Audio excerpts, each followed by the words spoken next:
আসসালামু আলাইকুম। সরকারি চাকরি অধ্যাদেশ সংশোধন হচ্ছে, বাদ যাচ্ছে অনানুগত্যের শামিল সংক্রান্ত ধারা, অর্থাৎ আনুগত্য না, অনানুগত্য। এটা কঠিন শব্দ। অর্থাৎ আপনি যদি আনুগত্য প্রকাশ না করেন সেই সংক্রান্ত যেই ধারা, মানে সেটা শাস্তিমূলক এবং নোটিশ দিয়েই চাকরিচ্যুত করা যাবে। তার বিরুদ্ধে বেশ কিছুদিন থেকে সচিবালয় উত্তপ্ত। সরকারি কর্মচারীরা আন্দোলন করছেন যে তাদের চাকরির আর নিশ্চয়তা থাকছে না। অর্থাৎ আপনার আনুগত্য নেই, আপনাকে নোটিশ দিয়ে চাকরিচ্যুত করা যাবে। এখন সেক্ষেত্রে সংশোধন নিয়ে আনা হয়েছে, কিছুটা নমনীয়, যে একটা কমিটি, 3 সদস্যের তদন্ত কমিটি গঠনের বিধান যুক্ত করা হয়েছে। এই বিধান যুক্ত করে আরেক দফা সংশোধনী আনা হচ্ছে। এখানে বলা হচ্ছে আগের সংশোধনীতে অনেকটা নোটিশ দিয়েই শাস্তিমূলক ব্যবস্থার সুযোগ ছিল। এছাড়া অপরাধের ধরনেও কিছু পরিবর্তন আনা হয়েছে। বৃহস্পতিবার অন্তর্বর্তী সরকারের উপদেষ্টা পরিষদের সরকারি চাকরি অধ্যাদেশ 2025-এর খসড়ায় নীতিগত অনুমোদন দেওয়া হয়েছে। প্রধান উপদেষ্টা অধ্যাপক মোহাম্মদ ইউনূসের সভাপতিত্বে উপদেষ্টা পরিষদের এই বৈঠক হয়। এর আগে গত 25শে মে সরকারি চাকরি অধ্যাদেশ 2025-এ জারি করে সরকার। তাতে 4টি বিষয়কে অপরাধের আওতাভুক্ত করা হয়েছিল।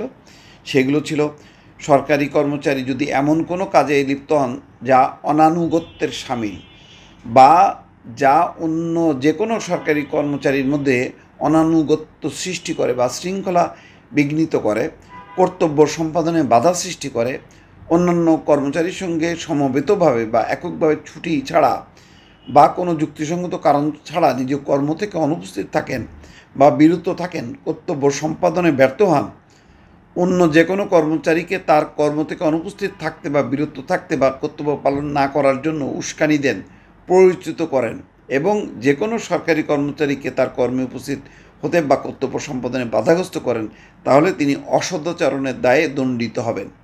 এসব অপরাধের শাস্তি হিসেবে বলা হয়েছিল দোষী কর্মচারীকে নিম্ন পদ বা নিম্ন বেতন গ্রেডে নামিয়ে দেওয়া, চাকরি থেকে অপসারণ বা চাকরি থেকে বরখাস্ত করার দণ্ড দেওয়া যাবে। তাতে অভিযোগ গঠনের 7 দিনের মধ্যে কারণ দর্শানোর নোটিশ দেওয়ার কথা ছিল।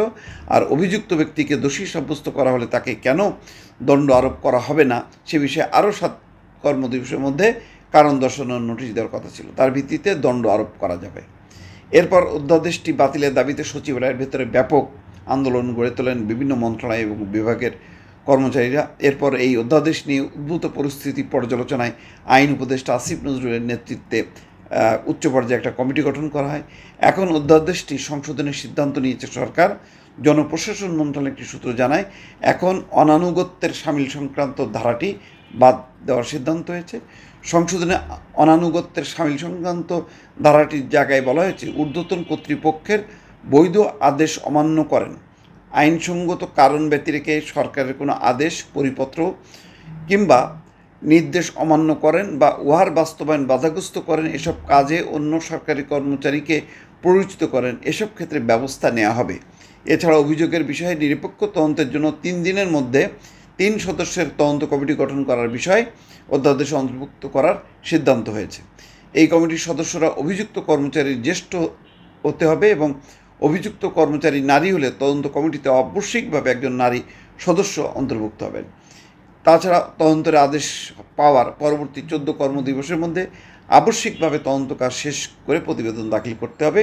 এরকম কিছু সংশোধনী আনা হয়েছে। জানতে চাইলে আন্দোলনের নেতৃত্ব দেওয়া সংগঠন বাংলাদেশ সচিবালয় কর্মকর্তা কর্মচারী ঐক্য ফোরামের মহাসচিব নজরুল ইসলাম বলেন, তারা অধ্যাদেশটি বাতিলের দাবিতে আন্দোলনে নেমেছিলেন। এখন সরকার সেটি সংশোধন করায় সরকারকে ধন্যবাদ। অর্থাৎ এই যে সংশোধন করা হয়েছে, যে একটা স্কোপ, একটা তদন্ত কমিটি তদন্ত করে তারপর তারা সুপারিশের ভিত্তিতে সরকার ব্যবস্থা নিক। অন্তত আগে যেমন একদম নোটিশ দিয়ে অনানুগত্য মনে করলে নোটিশ দিয়ে চাকরিচ্যুত করা যেত, সেই ধারা থেকে চলে আসছে।